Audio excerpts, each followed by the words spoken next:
All right, I'm sitting here with the lovely Maria, or Masha. She was my translator in the Donbas when I went the last time. Now, why was she my translator in the Donbas? Why did I specifically choose her? The reason I chose her is because she's a staunch liberal. She's an anti-war protester. And she had a set of beliefs about this conflict that I did not believe to be true. And everything that I told her, she did not believe to be true. She thought everything that I was saying was Russian propaganda, and I thought everything that she was saying was Western propaganda. And so I kind of gave her a challenge to come and see for herself. And it was a very interesting trip. So we're going to talk to Maria, and we're going to get her impressions. And we will see the conclusion of what took place. So now I should note that in the beginning of the trip, on our way down, we had several disagreements about what was really happening. And I said, you know what? We're going to meet my friend Thomas Roper. Thomas, for you guys that don't know, Thomas, he's a very prolific geopolitical writer. He's written 7 books. He's an incredible journalist. And he's been to the Donbass just as many times as I have. And so he is much better at articulating than me. I thought that he would be able to talk to Maria and maybe see her to kind of put some reason, not reason, but maybe try to kind of help her with her thoughts, because really she was struggling a lot. Well, the normal impression of the Russian guys and girls and whatever who are influenced by what I call the Western propaganda, because there were many emotions and not really many arguments. So she was just emotionally telling what she's feeling, and when I tried to explain things, it didn't really come through. This is a normal way, which I see very often in Russia, and also with Western people. That's normal because that's how the Western propaganda works. They are just pushing on the emotions, and when you are emotional, you are not able for a real fact-based argumentation. So at the end of the day, somehow I just told her, okay, well, I see. You will see it in Donbass yourself. This was, well, on some points, maybe I was able to make her think, but I wasn't really able to convince her. So the conversation ended somehow with the words that I said, really, okay, you go and we talk afterwards. But that's the problem, really, that the Western propaganda is emotional. So, and you know this yourself. When you're afraid, when you are hating somebody, when you love somebody, you're not ready for emotions. If we know this from many stories, just in private life, when somebody is betraying you, but you love the person, you are not able to listen to arguments. And that's how emotions work, and that's how the Western propaganda works. They show emotional pictures, tell emotional stories, and this switches off the analytic thinking. And that's what's happening, and she was an example for that. So I wasn't really able to convince her, absolutely not somehow. But I ended the conversation with, you're a good girl, and we talk when you come back. Okay, John, let's start from the beginning. All right. Just as a background information, if you will, because it's not only true for myself, it's true for millions of people in Russia who are horrified by this war. We all have ties with Ukraine. Either it's blood ties because it's family members, or it's friends, or it's both. It's inseparable. We are the same people. Probably if someone from Ukraine heard that now, they would be denying that as vehemently as they could, but we are the same people, actually. We grew up on the same movies, on the same music, on the same literature. We like the same food. We have the same cultural references. We truly are as close as nations as it can only possibly be. Okay. The war with Ukraine is the most horrific thing that could possibly happen. I honestly do not have a vocabulary to describe that because it just shouldn't exist. So those words don't exist in my language or in English language or in any language, I believe, because it's just beyond horrors to imagine that we could go with war to Ukraine. From, as we say in Russian, every iron, every day, we hear how this war, how this horrors, how this aggression is unmotivated, how Russia went insane, how Ukraine is suffering, how it's absolutely undeserved, unprovoked, unreasonable, and how there is no forgiveness to anyone who is Russian, how we all, 150 million of us, support it, what horrible people we are, all of that. Well, you know. Yeah, of course. I think everybody knows that. I don't have exact numbers. I don't think anyone has, but according to different evaluations and they vary from 200,000 to 2 million people fled Russia since the beginning of the war. And I refuse to call it special operation. It is war. Okay.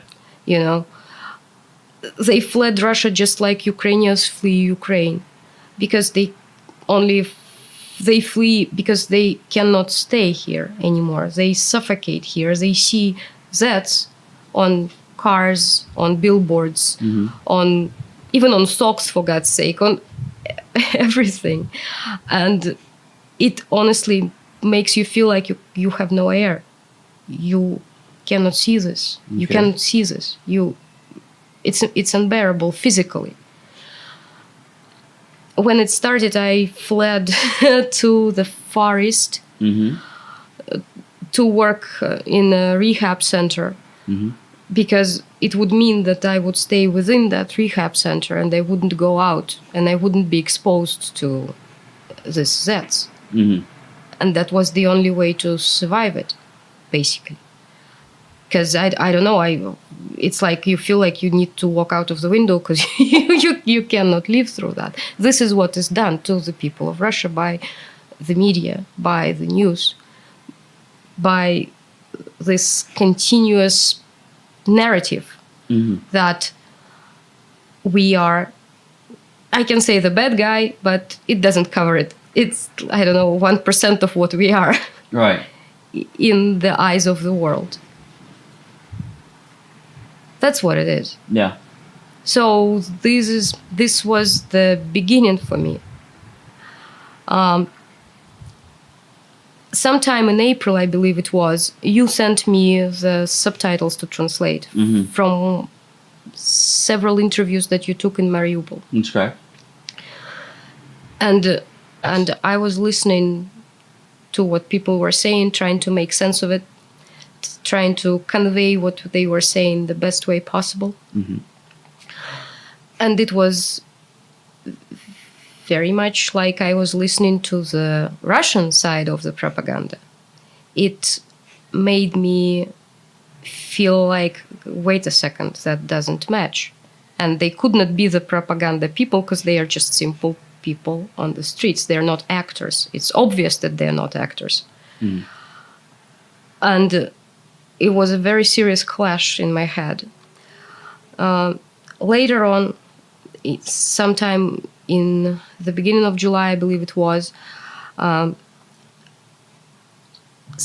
friend of mine asked me to help him to get his brother, who was from Volnovakha, that's a town between Mariupol and Donetsk, to get this person outside of Russia because he managed to leave Ukraine, leave Donbas through the Crimea, to get him out to Germany.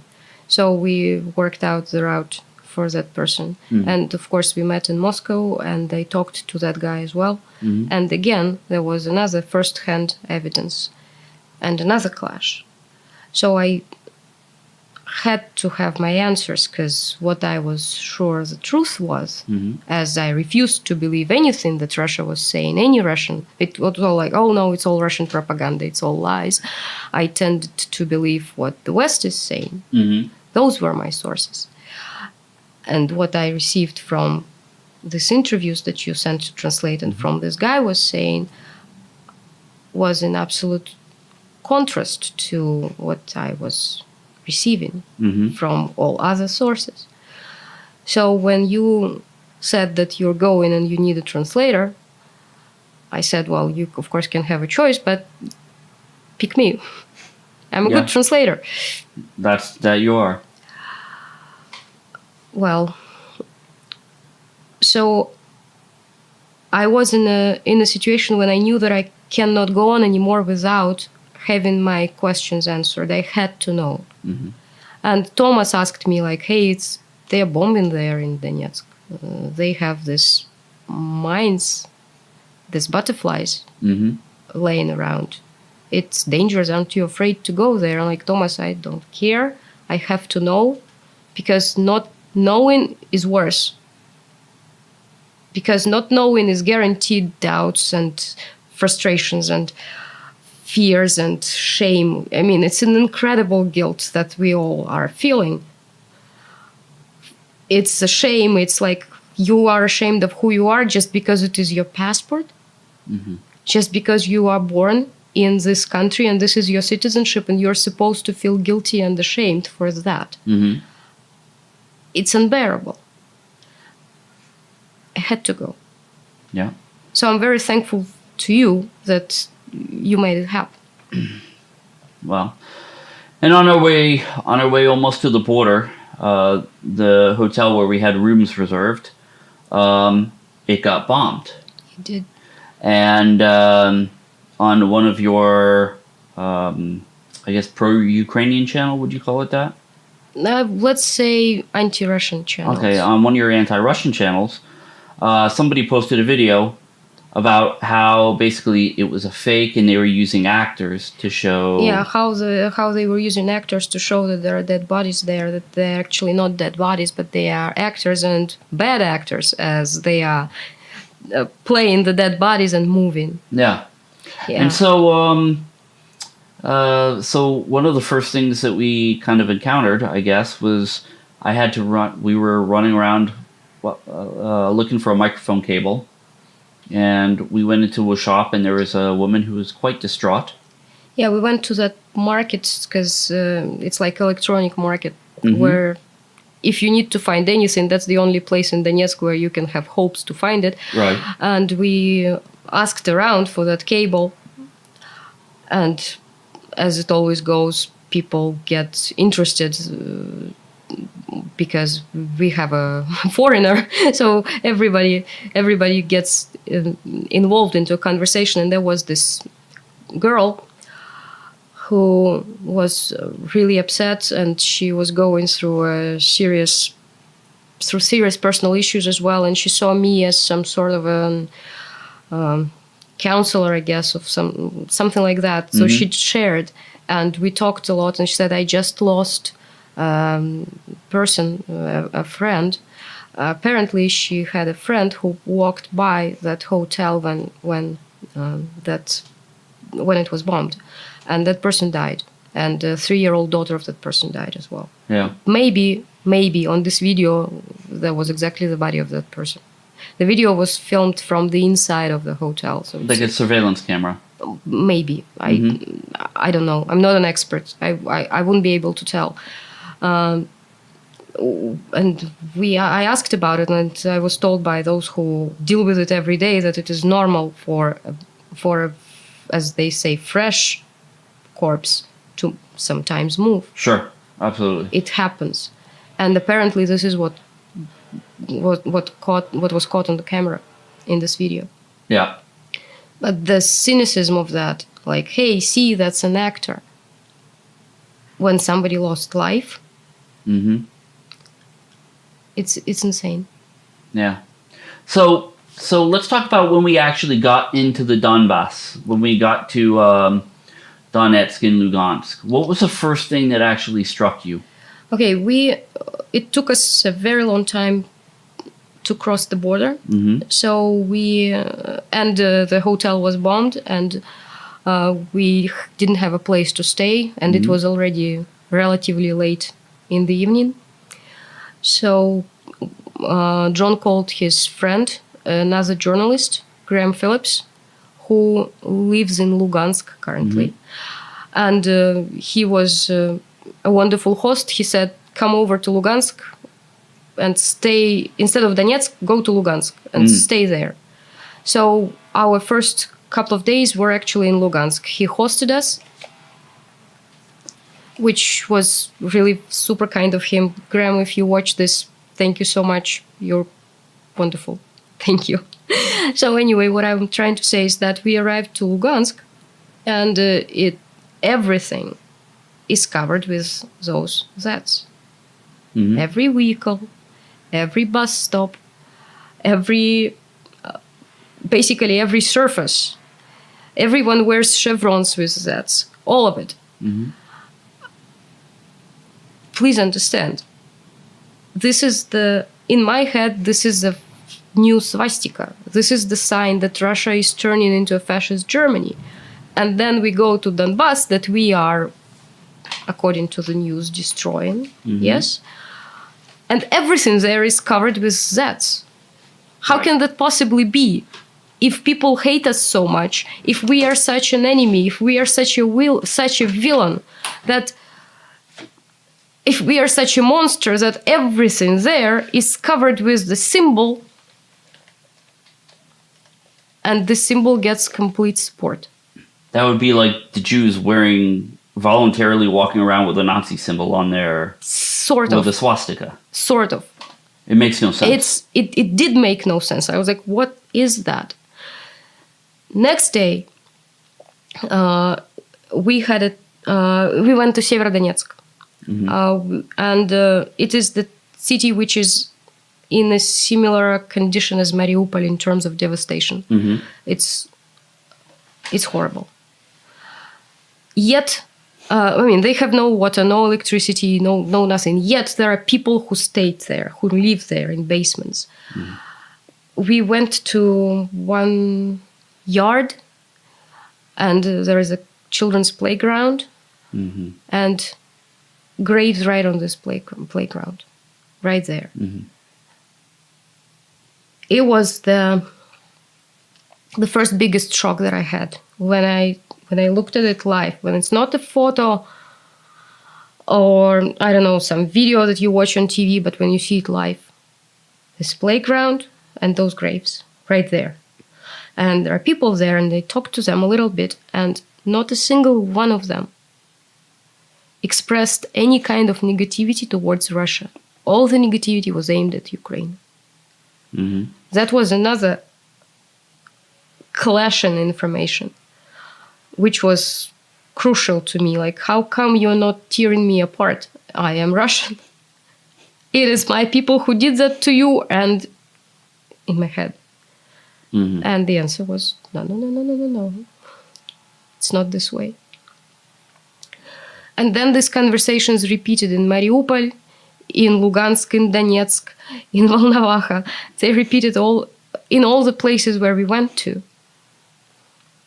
So it was kind of extreme red pilling, if you will, for me to accept that.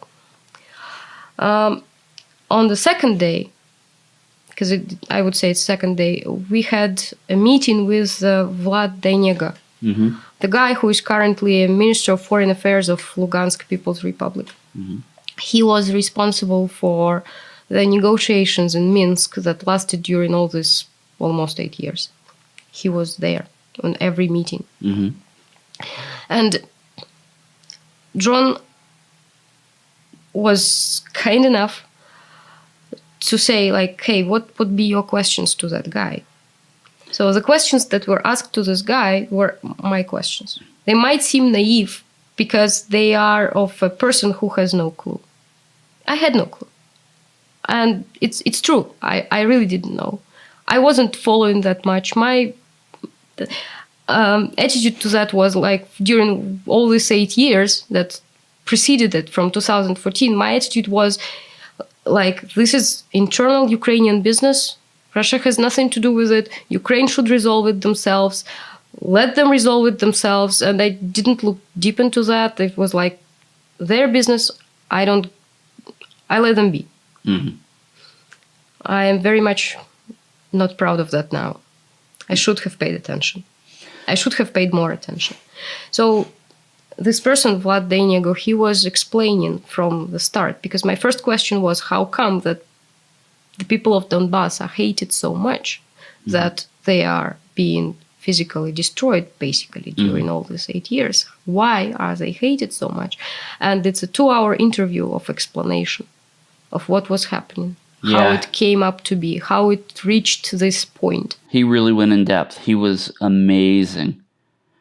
And I will just kind of note on a side note, for me, you know, I know what answers I want to hear. But the most important for me is to show the other side, show the other side what's actually happening. And if I use my mindset, that's not going to help anything. So I wanted to make sure that she asked her questions, because she has the mindset that a lot of other liberal anti-war protesters have. And so for me, this is very important to kind of reach across the aisle and try to answer these questions, to try to take away some of these myths, I guess, that are being said. So, okay, so go ahead. So anyway, I received this explanation and the story and the whole story of how it developed, and how what started in February was basically unavoidable. Mm-hmm. It would have started anyway, sooner or later. Mm-hmm. That truly was no other way in that situation. Yeah. Which is crazy, but I had to accept it, because it really was something unavoidable. Yeah. My question for the reasons for hate to everything that is, to the people of Donbass and now to everything that is Russian remained, though. And I got that question answered from another interview that we had a few days later with the guy who is a counselor, an advisor to the head of the Donetsk People's Republic. Mm-hmm. His name is Yan Gagin, and he is a high-rank military official, a very knowledgeable person, a very smart guy. You know, he helped us a lot. We went together to Mariupol to deliver humanitarian help, and in one of this, during this trip, he went to a school and found a bunch of books there in the school library and brought those books and showed those books to us. And this interview was about these findings. Mm-hmm. And these books are aimed at children school children from like probably 7 years old till the time they finish school. So they are different levels, starting from just books with pictures, because little children, they think in images. They don't really read much, but they remember pictures, to history books, to all kind of analytical books. So it's that literature that is needed for the education. And it is clear that from the early age, it gets put into the brains of children how we are enemies with Ukraine. Mm-hmm. That we are not brother nations like Russians think, that we have zero common cultural background, that doesn't exist, that we are enemies, that we should be hated, that we are basically being dehumanized in their eyes from the early age on. Imagine seeing that for someone who went to school and learned there that, well, there was Kiev Rus, Kievskaya Rus, the Kiev Russia, that Kiev is the mother of all Russian cities. There is a stone in Kiev with engraving on it, "From here the Russian land began." Mm-hmm. And then you see the other side, what is taught to the kids in the Ukraine. And I still ask why. Why? Why all these lies? Why all this hatred being indoctrinated? And this is the reason why there are people in Ukraine. I know not all of them. I'm absolutely sure, just like there are different Russians, there are different Ukrainians, not all of them, but truly there are people of Ukraine who support and have supported these bombings of Donbas, this elimination of the population there during all these years. Mm-hmm. That was the answer why that happened. Yeah. All right, so we went to Valhalla, to the hospital. Is that how you say it? Yeah, sorry. So we went there. We went to the hospital. We met the doctors. And how did you feel about that trip? In Volnovakha, they held 600 people in basements. They held them hostages. They didn't let them go. Who? The Ukrainian troops. I'm sorry. I'm turning into these people. I just say they. Yeah. Yeah. The Ukrainian troops were holding them hostages in the basements of the hospital. Mm-hmm. There were patients, there were wounded people, there were civilians they could catch and put there, there were medical personnel, everyone. Mm-hmm. They spent months in the basement. Mm-hmm. We walked around some areas of this basement, saw where they slept, where they ate, how they lived there. And they are like, it's impossible conditions.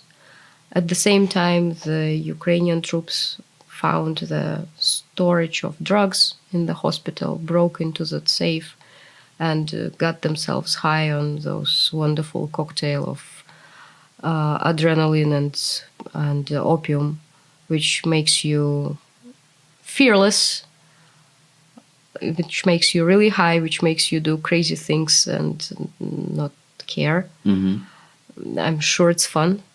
So they were running around, shooting at everywhere through the. Well, it's just insane. It's like human hunting or something. I imagine it's just crazy. They did, it's that kind of thing. And at a certain point, when they were retreating, because they were running away from the Russians and Donetsk, so the Allied forces, mm-hmm. They decided to destroy the evidence of that whole thing, and they shot from the tank. There was direct shot from the tank that was there, and we saw the hole in the wall that this shot left to make sure that the building collapses over the people who were in the basement. Civilians. Children. They had 6 children born during this month in this basement. Mm-hmm. Like newly born children. All of them. Just to be dead. Just to die under the what remains of the building after mm-hmm. you shoot at it from a tank. What's the reason to destroy a hospital? It's a hospital. They know exactly that it's a hospital. They received medical help from those doctors, even though they were Ukrainians. Yeah.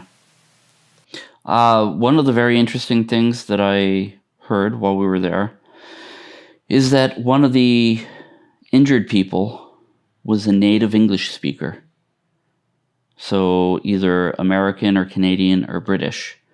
And he was injured, not mortally, but to the point where he couldn't evacuate with the rest of the Ukrainians. So they shot him in the back of the head. Yeah, not to deal with dragging of the wounded or something. Just they said that there were several bodies and their faces were disfigured. Their fingerprints were removed so that they wouldn't be recognized. Yeah. So they were removing the evidence this way. Just shot them dead. It's wild. Yeah. Wild. Yeah. So that was the hospital. What else? What else did you? On the last day, we went to the front line, to the town called Svetogorsk, and this is where they have active fighting. This is where, from about 4,500 people, about 1,500 people still remain. Mm-hmm. They hide in basements and somewhere, and in churches. There is a big church there where people hide as well, and they are terrified there.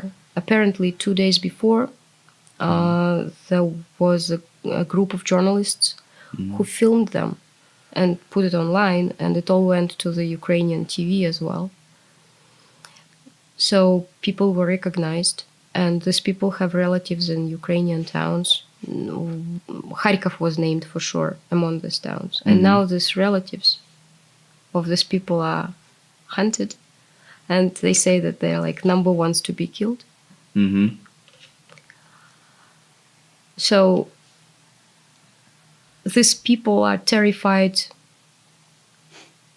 not only because they are the targets for snipers, not only because they fear for their own lives, but because they also fear, and maybe even more, for the lives of their relatives, for their families who are in Ukraine.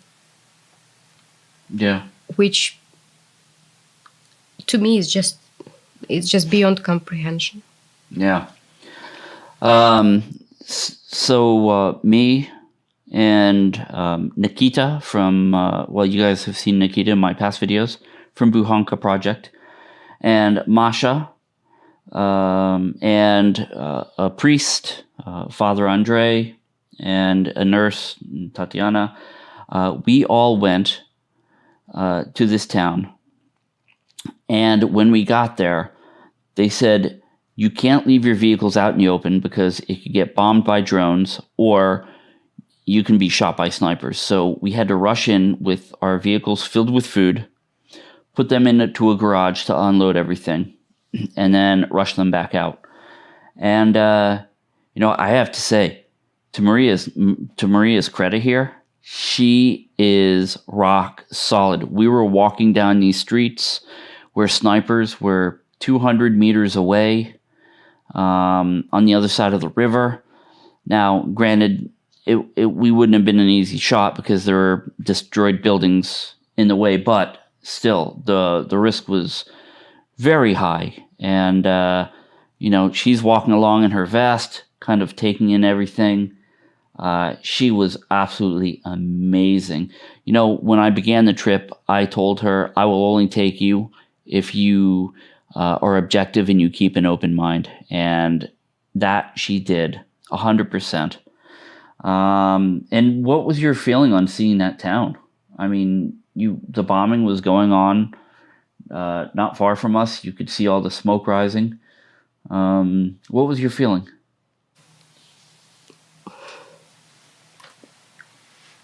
It has to stop. It somehow has to stop. I don't know what should happen for this to be over, but it should not exist like this. That's true. If I could take all these people and get them out of there, I would.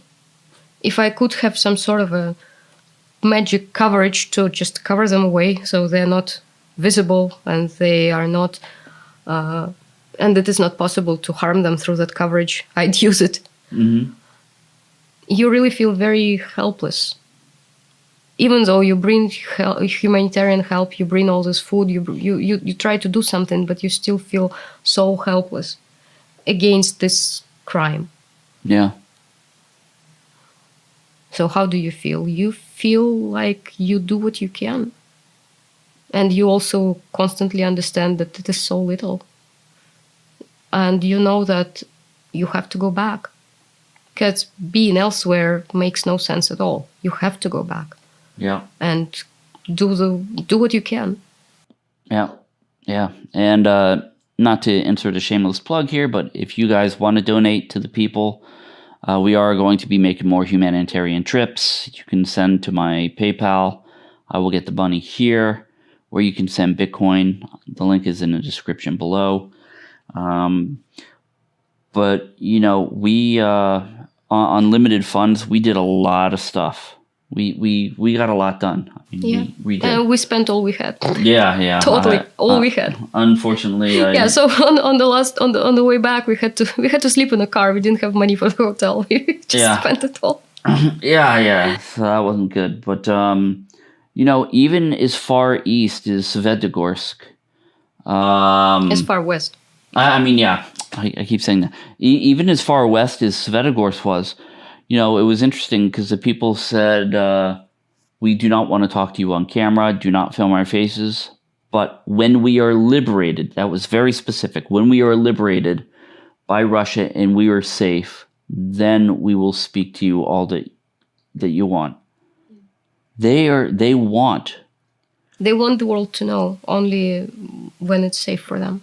Yeah. Right now, they don't believe it's safe for them, and they are scared to death for their families. Yeah, but they want their independence.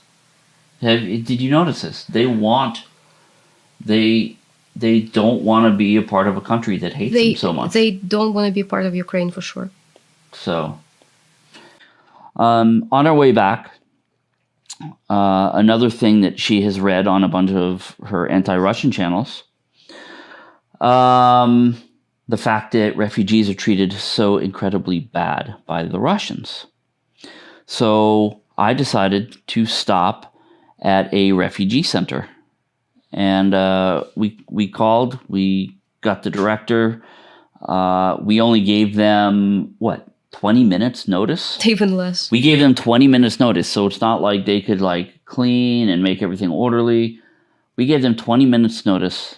So what was your opinion of going to see that that refugee center? Well, it's like a pretty decent hotel, basically. Yeah. It's really nice. It's clean. It's very well thought through. Mm-hmm. They have great canteen with really great food. They eat better than I do. Yeah, I know, right? They really have great food. Canteen is a cafeteria for. Yeah, it's called canteen, or you can say it's a restaurant. Basically, it's simple, but in terms of food quality, it's a restaurant. Yeah, that's for sure.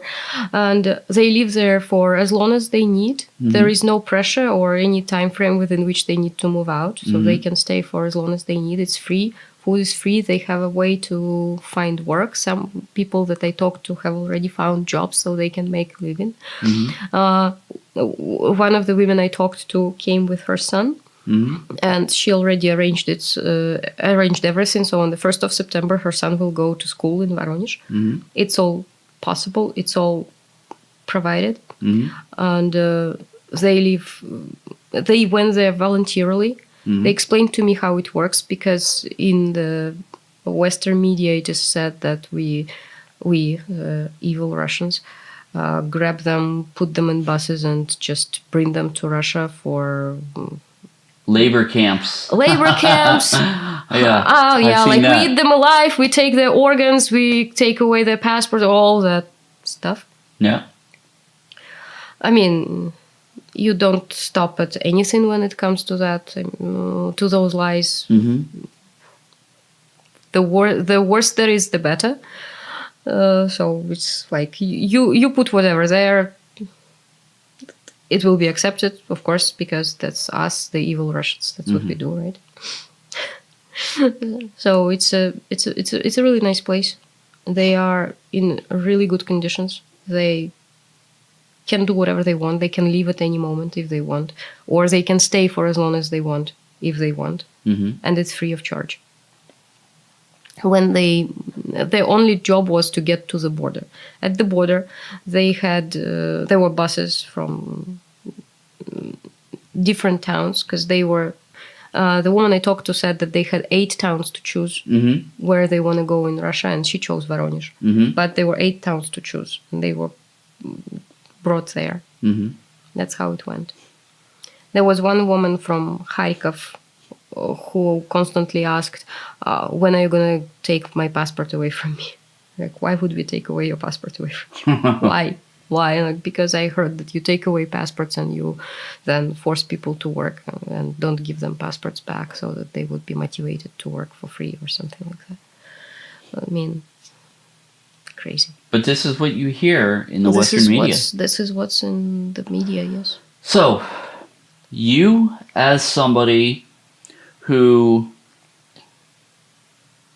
saw everything reported in the media, believed everything that was reported in the Western media, and was quite anti-Russian at the very beginning of this. Very anti-Russian at the beginning of this.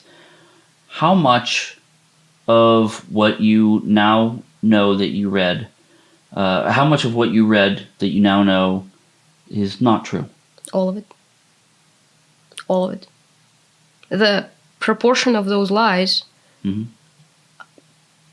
the scale of that is very much comparable with the scale of the horror of this war. It is that much. The cynicism of that is incomprehensible. It's just insane.